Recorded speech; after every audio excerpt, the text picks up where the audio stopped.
अस्सलाम वालेकुम नाज़रीन, तो आनिस रहा हो BTV न्यूज़। नाज़रीन तव्हां ताईं अहम ख़बर पहुचायूं पिया गढ़ी यासीन खां। गढ़ी यासीन लॻ बुढो थाणे जी हद ॻोठ मोमिन वाथियो में ॿाहिरां ज़मीन ते वियल ॿिनि ॼणनि जा गोलियूं लॻल लाश ठाहिया आहिनि। ॿिन्ही लाशनि जी सुञाणप गुलज़ार चनो ऐं दीदार चनो तौरु थी आहे। ॻोठाणनि बुडू पुलिस खे ॿुधायो ऐं इतलाह ॾिनो त वाक़े वारे हंधि पहुची लाश तहवील में वठी पोस्टमार्टम लाइ गढ़ी यासीन इस्पताल मुंतक़िल बि कयो वियो आहे।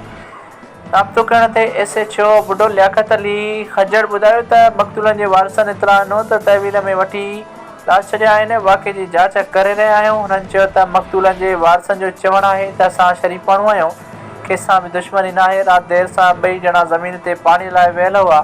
सुबुह सवेर जो ख़बर पई त ॿिन्ही ॼणनि खे गोलियूं हणी क़तलु कयो वियो आहे।